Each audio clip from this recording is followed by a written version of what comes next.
Добар ден, драги гледачи, и добредојавте во денешната епизода на Тинтрим Интервести. Денес голема чест и задоволство ми е што ќе разговарам со еден од најпознатите и најталентираните македонски актери Васил Зафирчев. Неговата работа е доста препознатлива и вреднувана како на театарската сцена, така и на телевизиските екрани. Добар ден, мило ми е што ја прифативте мојата понуда. Благодарам и вам за поканата. Иако се договаравме доста долго време за ова интервју, ви благодарам и вам на разбирањето за моите чести патувања, ангажмани, ама ја конечно се најдовме во Скопје. Иако малку напеколна летна горештина, ама се надевам дека ќе ни биде пријатен разговор. Фала ви многу. Дали како дете кога бевте имавте желба да бидете актер? Па јас реално театарот ме освои уште на најрана детска возраст, значи тој е некаде на почетоците од основното образование, уште кога ја гледав првата театарска представа во животот на Сечило со легендарниот Петре Перличко. И тогаш почувствував една голема возбуда во однос на целата сценска магија. Иако желбата да активно да се занимавам со театар се роди малку подоцна, знаете, во текот на основното образование ви интересираат повеќе работи, ви одат повеќе предмети. Јас реално имав голема љубов и кон природно-математичките науки, особено кон физиката и астрономијата. Воедно членував и во повеќе секции, литературна, рецитаторска. Меѓутоа, некаде на крајот од основното образование, некаде кога бев 7-мо одделение, реално имав желба да се приклучам на тогашната младинска сцена на Велешкиот театар. И од тогаш започна и реално малку по-сериозно истражување и занимавање со тоа што е театарот како уметност, за веќе после гимназијата, односно средното образование, и се запишам на факултетот за драмски уметности. Дали освен актерството имате некоја друга уметничка област што ви исполнува? Како не, моја прва љубов е танцот.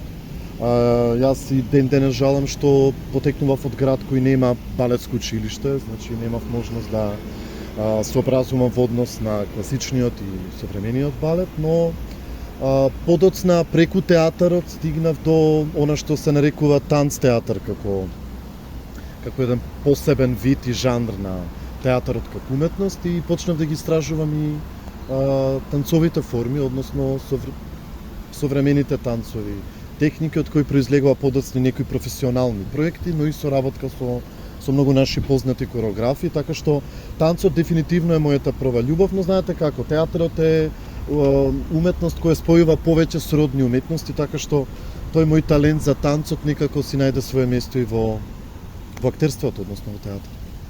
Дали имате некој омилен филмски или театарски проект до сега што сте го работеле? Па мене ми е секогаш тешко да издвојувам, затоа што тоа не секогаш кореспондира со она што би го издвоила публиката, односно гледачите. Ние поинаку ги вреднуваме проектите кои што ги работиме. Некогаш е тоа врзано со улогите кои што ги играме, некогаш е врзано со самите проекти, со концептите на режисерите, а некогаш е врзано со работката со некои луѓе кои во освојуваат со своите таленти, со своите знаења, така што тешко е да издвојам, но дефинитивно има повеќе проекти кои што вака би можел да ги издвојам како некакви значајни пресвртници во однос на мојата професионална кариера.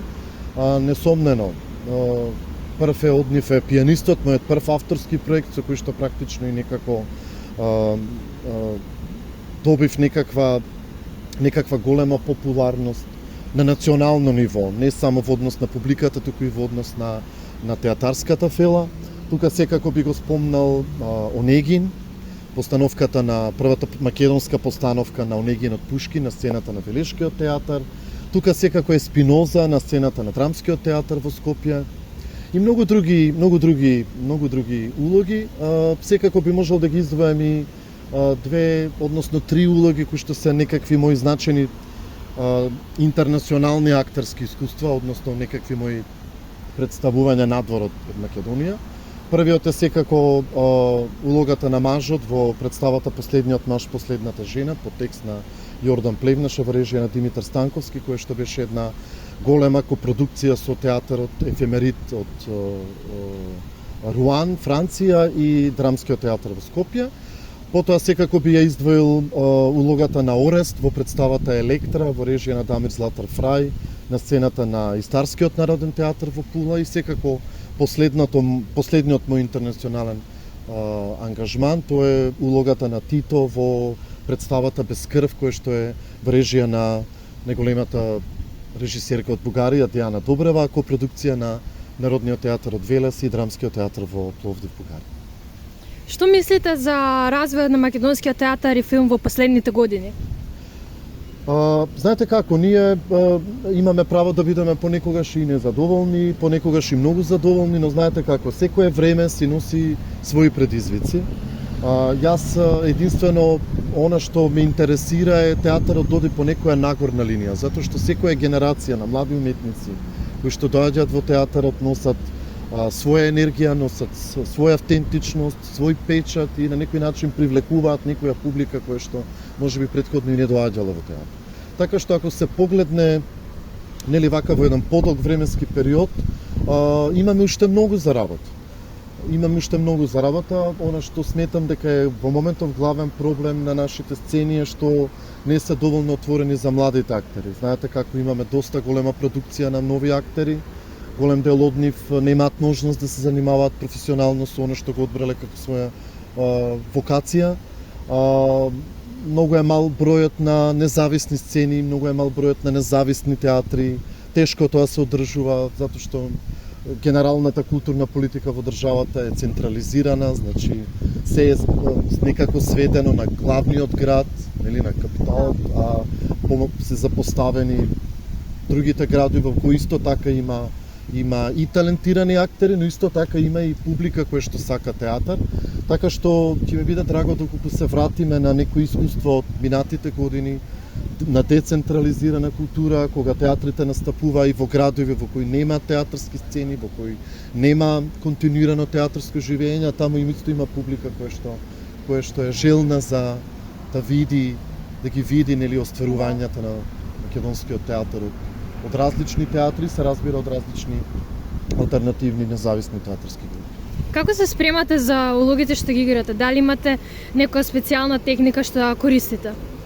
Па секој актер си има своја некаков свој ритуал. Јас имав среќа да го учам актерскиот занет од еден од нашите најголеми актери.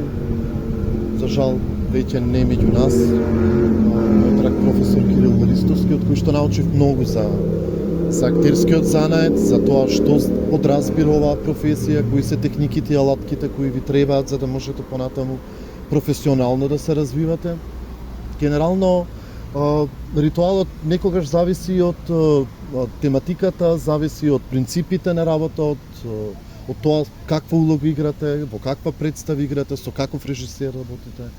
Понекогаш се случува и режисерите да наметнат свој принцип на работа кој што очекуваат да биде испочитувано од актерите, така што е тоа многу релативно. Но генерално јас сум од оние актери кои не испорачуваат резултати на прва.